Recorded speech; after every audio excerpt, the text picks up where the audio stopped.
오늘 본문에는 한 소녀가 나옵니다. 죽어가고 있죠? 그런데 살아납니다. 우리가 아주 잘 아는 이야기죠. 이 소녀가 다시 생명을 얻게 되는데 다시 살아날 수 있었던 원동력은 어디에서 나오는 것일까? 무엇이 이 소녀를 살렸을까? 그리고 이 소녀의 소생은 오늘 우리에게 어떤 메시지를 주고 있을까? 첫 번째입니다. 오늘 본문이 주는 메시지, 사랑이 우리를 살린다. 벌써 한 20여 년 됐네요. 20여 년 전에 신문에 실린 한 사진이 사회에 큰 반향을 일으킨 적이 있습니다. 큰 감동을 줬죠. 1995년에 미국 매사추세츠 메모리얼 병원에 쌍둥이가 태어납니다. 카이리와 브리엘입니다. 그런데 너무 좀 일찍 나왔어요. 3달 먼저 태어났습니다. 칠삭동이어서 몸무게가 1kg밖에 되지 않았답니다.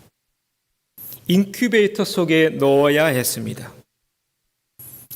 언니는 차츰 건강이 좋아져 갔는데 동생인 브리엘은 심장이 약해서 점점 생명이 꺼져가고 있었답니다. 그때 19년 경력의 간호사 게일이라는 사람이 이 쌍둥이를 한 인큐베이터에 넣으면 어떻겠냐는 제안을 하게 되고 이렇게 한 인큐베이터 안에 같이 넣어주게 됩니다. 그랬더니 지금 여러분이 보고 있는 이 놀라운 장면이 펼쳐집니다. 언니 카이라가 어깨동무를 하면서 동생 브리엘을 안아줬던 것입니다. 그러자 점점 이 동생이 생기가 돌기 시작합니다. 심장의 박동소리가 점점 강해지기 시작합니다. 그리고 결국 살아납니다. 아주 감동적인 이야기죠.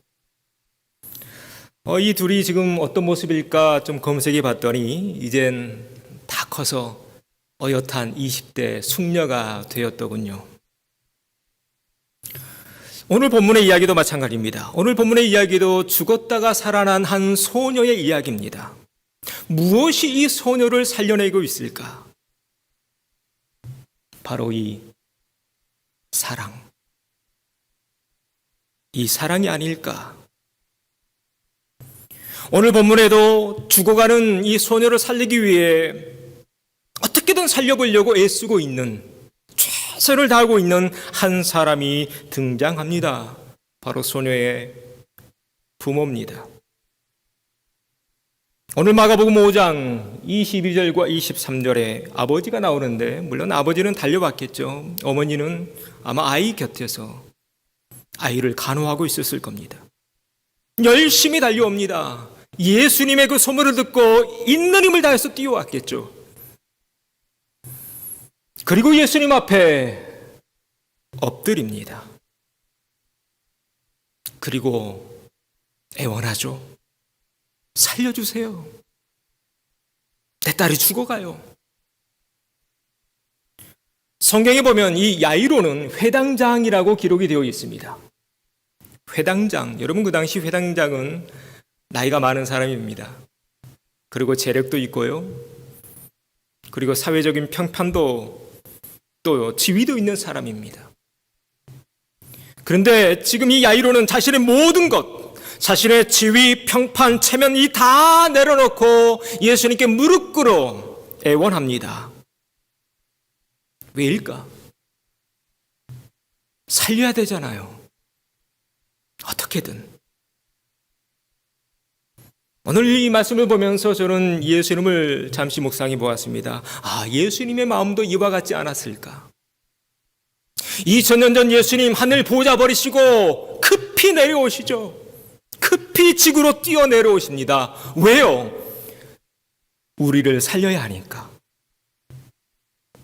그래서 오늘 본문과 성경 전체가 우리에게 말하고 있는 바가 바로 이것입니다. 사랑이 우리를 살린다. 사랑이 우리를 살린다. 바라기는 오늘 영상으로 예배 동참하고 있는 모든 가정들마다 사랑 가득한 5월 되어지기를 소망합니다. 그래서 오늘 본문의 이야기처럼 생명이 살아나고 활력이 넘치고 꿈이 넘치는 따삼이 가득한 그런 5월 되시기를 바랍니다. 자, 이제 조금 더 깊이 들어가 볼까요? 그러면 사랑이 뭘까? 여러분, 사랑 참 여러 가지 정의 내릴 수 있죠. 노래도 많고요. 저는 오늘 본문을 묵상하면서 사랑은 이것이 아닐까 생각해 보았습니다. 오늘 본문의 배경과 시간대를 조금 더 깊이 살펴볼 필요가 있습니다. 그래야 더 명확히 이 본문이 주는 메시지를 이해할 수 있으니까요. 야이로는 죽어가는 딸을 살리기 위해 예수님의 소문을 듣고 예수님 있는 곳으로 열심히 달려갔습니다. 자, 그때 그러면 예수님 어디에서 뭘 하고 계셨을까? 마가복음 5장 1절에 보면 이런 말씀이 나옵니다. 예수께서 바다 건너편 거라사인의 지방에 이르렀다. 이게 5장의 시작입니다. 자, 거라사 지방에 갑니다. 그리고 거기에서 무덤 사이에서 자신의 몸을 해치면서 지나가는 사람 막 돌멩이 던지면서 괴롭히는 귀신 들린 한 남자를 만나게 되죠. 그게 마가복음 5장 서두에 나오는 이야기입니다. 자, 그러면 거라사라는 지명이 나오는데 거라사는 어딜까?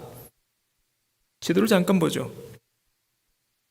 예수님은 지금 가버나움 지역에 계십니다. 거라사까지 가려면 배를 타고 가야 합니다. 그리고 이 배를 타고 거라사 지방에 도착해서 여기서 그 귀신 들린 남자를 만나죠. 그런데 그 귀신 들린 남자에게 들어갔던 그 귀신의 이름이 뭐였습니까? 군대라는 귀신이었습니다. 그 귀신들이 돼지떼에게 들어가길 청하죠. 그래서 그 귀신들은 전부 다 돼지떼에 들어갑니다. 2,000마리가 물에 빠져 다 죽죠. 주인들이 찾아와서 항의합니다. 결국 예수님은 떠나와야 했습니다. 결국 배를 타고 다시 거라사에서 가버나움으로 돌아오십니다. 건너갔다가 다시 건너온 겁니다. 자, 그리고 그렇게 막 도착했을 때 야이로가 예수님께 뛰쳐나와서 무릎 꿇어 간구합니다. 내 딸을 살려주세요. 오늘 이야기가 이렇게 해서 펼쳐집니다. 오늘 잠시 지도를 보면서 이 마가복음 5장 전체의 시간대와 구성을 다시 한번 살펴보고 있는 이유가 있습니다. 뭐냐면 예수님이 배를 타고 거라사 지방에 갔다가 돌아오는 데는 이때까지는 적지 않은 시간이 소요되었을 거라는 사실입니다. 이 사실을 우리가 인식하고 있어야 합니다. 알아야 할 필요가 있습니다. 야이로가 자기 딸이 죽어가자 급히 예수님을 찾아 달려서 가버나움에 도착했습니다. 그런데 와보니까 예수님이 안 계신 거예요. 그때 예수님은 거라사에 계셨습니다. 한 발 늦은 것입니다.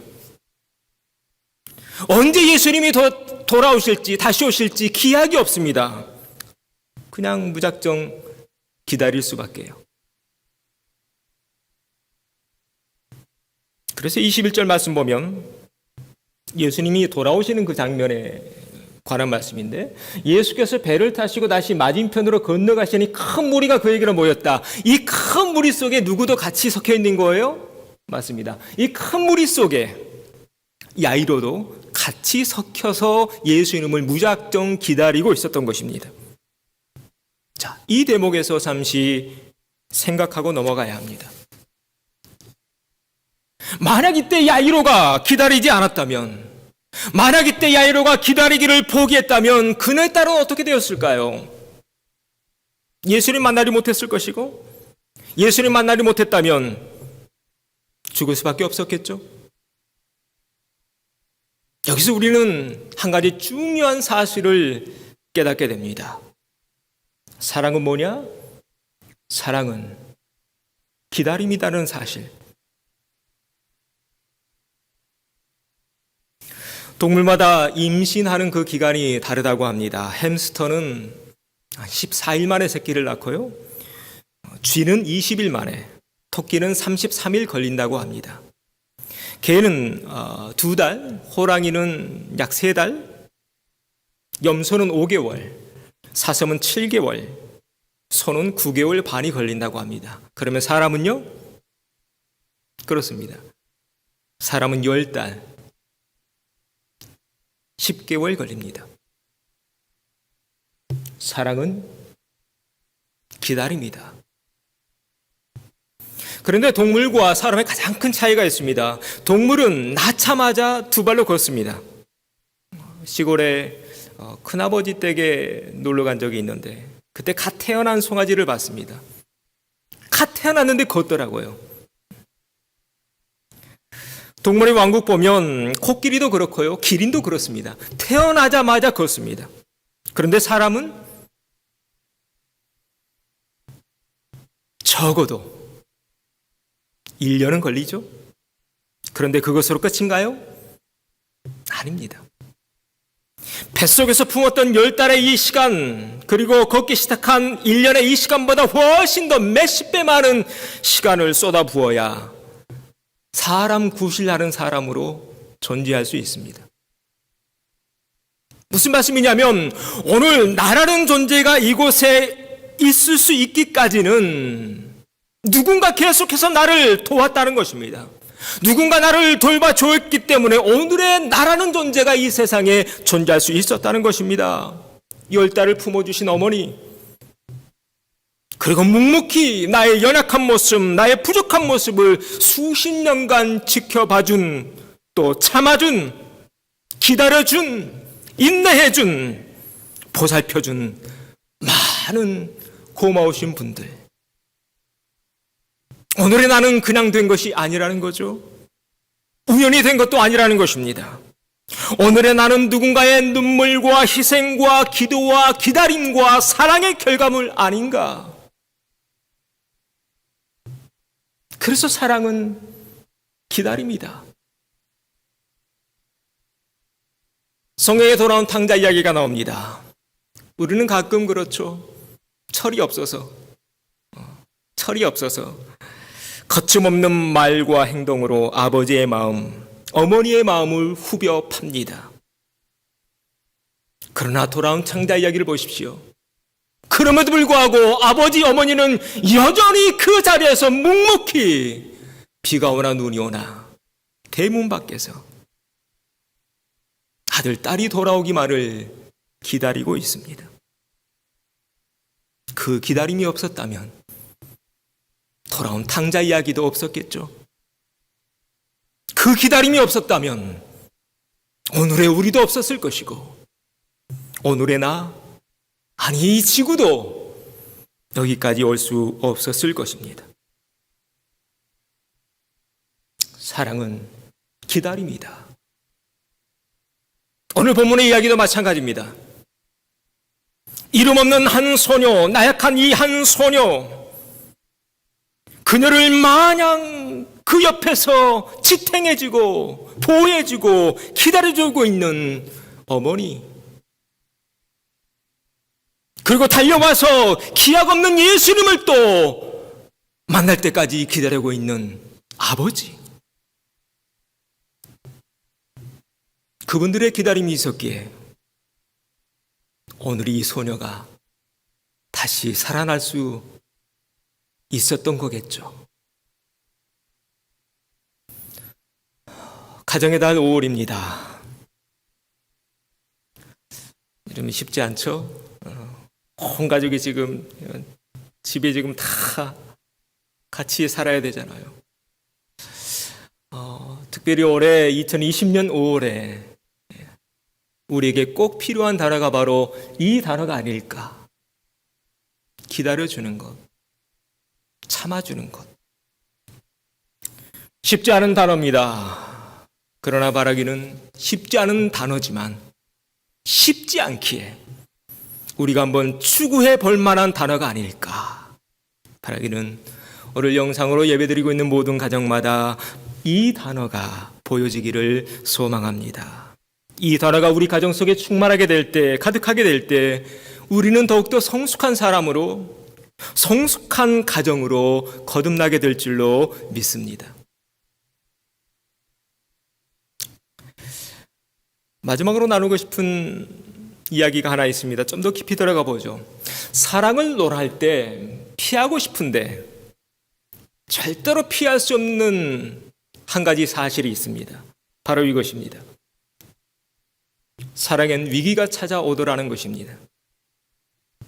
앞에서 본 기다림이라는 단어도 쉽지 않은 단어지만 기다림보다 더 강한 위기가 반드시 사랑엔 찾아옵니다.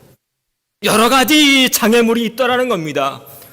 여러분, 긴 설명하지 않아도 지금까지 인생을 살아오시면서 느끼시는 거죠. 경험하시고. 오늘 본문의 이 야이로도 마찬가지였습니다. 야이로에게도 여러 가지 장애물들이 있었는데 첫 번째 장애물 볼까요? 이것이 그에게 첫 번째 장애물이었습니다. 12해를 혈루증으로 앓아온 한 여자가 있어. 그렇게 오랫동안 큰 무리에 섞여서 예수님이 다시 건너오시기만을 기다리고 있었습니다. 그리고 만났습니다. 그리고 이제 예수님 모시고 집으로 가고 있는데 갑자기 이 여자가 튀어나오는 것입니다. 몰래 예수님 뒤를 쫓아와서 예수님의 옷자락에 손을 대었죠. 알겠습니다. 이 여인의 사정이 딱한 건. 그런데 더 급한 건 뭔가요? 지금 집에 있는 내 딸, 내 식구들 주고 가잖아요. 결국 이 여인으로 인해서 많은 시간이 지체되어 버리고 맙니다. 누가 옷을 만졌는지 가지고 서로 실랑이를 벌이다가 결국 이 여인을 찾게 되고 또 이 여인과 예수님 사이에 많은 대화가 오고 가죠. 압니다. 이 여인도 지금 급하죠. 딱한 일입니다. 그리고 좋은 일인 건 맞습니다. 그런데 더 큰 문제는 뭔가요? 지금 시간이 계속 흐르고 있잖아요. 계속요. 야이로에게 찾아온 첫 번째 장애물입니다. 그런데 이 일이라는 게 항상 그렇더군요. 설상가상이라는 이야기 아시죠? 사자성어 설상가상. 일이 항상 그렇게 엎친 데 또 덮칩니다. 그렇게 말씀을 쭉 이 여인과 이어가고 있을 때 한 소식이 청천벽력 같은 소식이 들려옵니다. 이 소식입니다. 집에서 어떤 사람이 급히 달려옵니다. 그러면서 이런 말을 전해줍니다. 당신의 딸이 이미 죽었습니다. 여러분이 지금 이 상황에 이런 소식을 들었다면 마음이 어땠을 것 같습니까? 마음감이 교차했겠죠. 저 여인만 아니었어도, 저 여인만 안 만났어도 시간 이렇게 버리지 않았을 텐데. 이런 원망, 또 후회, 이렇게 될 것, 그냥 예수님 찾지 말걸, 그냥 집에 있을걸, 괜히 나와가지고, 이런 마음들. 두 번째 장애물입니다. 그러나 야이로는 여기에 넘어지지 않습니다. 마음 부여잡고 아니야, 그렇지 않을 수 있어. 아직 살아있을지 몰라. 신락 같은 희망을 붙잡고 예수님을 모시고 더 급한 발걸음으로 집을 향해 갑니다. 그런데요, 이런 소리가 들려옵니다. 곡하는 소리요. 그에게 닥친 세 번째 장애물입니다. 피리 불면서 곡하면서 울면서 이미 죽었으니까 그렇게 했던 거겠죠. 그러나 예수님, 아니야, 지금 자고 있어라고 말씀하시면서 이 아이가 누워있는 곳으로 들어가려고 하자. 또 다른 장애물이 다가옵니다. 이젠 사람들이 비웃습니다. 물론 예수님을 향한 비웃음이었겠죠. 그러나 그 비웃음은 동시에 야이로를 향한 비웃음이었을 겁니다. 에이, 어리석기는, 예수님 믿어봤자 뭐 한다고, 예수님 데려와봤자 뭐 한다고, 이런 손가락질. 오늘 이야기를 보십시오. 여기저기에 장애물들이 놓여 있습니다. 여기저기에 지뢰가 깔려 있습니다. 시간도 지체됐고 이미 죽었다는 소문도 들리고, 가까이 가보니 피리 부는 소리가 들리고, 우는 통곡하는 소리가 들리고, 이젠 비웃음까지. 그러나 어떻게 되었나요? 결국은 오늘 결말은 어떻게 되나요? 소녀는 다시 살아나죠. 어떻게 해서 다시 살아나게 되었나요? 이런 말 저런 말 들려오지만, 여기저기에서 비웃음 소리가 들려오지만, 예수님은 아주 강력하고 일관되게 이걸 주장하십니다. 울지 말라. 죽은 것이 아니라 잔다. 예수님이 이렇게 말씀하시면서 사람들을 진정시키고 있죠. 아니야. 울 때 아니야. 아직 아니야. 아직 안 죽었어. 일관되게 예수님 쭉 야이로를 따라가시면서 그 소녀가 누워있는 곳까지, 그 방까지, 그 누가 뭐래도 일관되게 들어가시죠. 오늘 본문의 주인공 야이로도 마찬가지입니다. 그는 앞에서 봤듯이 일관된 모습으로 예수님을 기다리고 있습니다. 이미 예수님 배 타고 떠나셨습니다. 다시 언제 돌아오실지 모릅니다. 그러나 그 자리에서 묵묵히, 누가 뭐래도 묵묵히 그 자리 지킵니다. 한참 기다린 끝에 예수님 모시고 집에 돌아가는 그 길에 한 여인이 갑자기 튀어나와서 내 앞길을 가로막습니다. 그러나 야이로는 일관되게 묵묵히 그 모든 일이 다 끝날 때까지 기다립니다. 그리고 계속 예수님 모시고 내가 가야 할 그 방향을 향해 걸어갑니다. 집에 거의 도착했네요. 그런데 피리 소리가 들립니다. 화나는 소리가 들립니다. 통곡하는 소리가 들립니다. 그러나 그럼에도 불구하고 야이로는 묵묵히 예수님 모시고 아이가 누워있는 방의 문을 열어 젖힙니다. 주변에서는 포기하라고 말합니다. 이젠 끝났다라고 말합니다. 이젠 소용없다라고 말합니다. 그러나 야이로는 일관되게 아니야. 예수님 옆에 계시잖아. 가는 거야 그냥. 담대히 외치며 죽어있는 아이의 방의 문을 열어 젖혔던 것입니다. 우리가 잘 알고 있는 단어 달리다굼, 이 단어는 바로 이 순간에 죽음을 뚫고 뛰어나옵니다. 어둠을 뚫고 튀어나옵니다. 달리다굼, 이 한 단어가 죽어버렸던 한 생명을 다시 살리죠. 소녀야, 일어나라. 오늘 말씀을 준비하면서 이런 묵상을 해봤습니다. 오늘 우리에게 지금 필요한 단어가 이 단어 아닐까? 우리 모든 가정마다 필요한 단어가 바로 이 단어가 아닐까? 우리가 옆에 있는 가족 구성원들에게, 남편은 아내에게, 아내는 남편에게, 부모는 자식에게, 자식도 부모에게 바로 이 단어 달리다쿰, 일어나세요. 힘을 내세요. 할 수 있어요. 바라기는 가정의 달 5월을 맞아 이 외침이 각 가정에서 흘러 넘치기를 소망합니다. 마더 테레사가 이런 글을 남겼더군요. 책을 읽다가 너무 좋아서 같이 좀 나누려고 가지고 왔습니다. 멀리 있는 사람들을 사랑하는 것은 오히려 쉽습니다.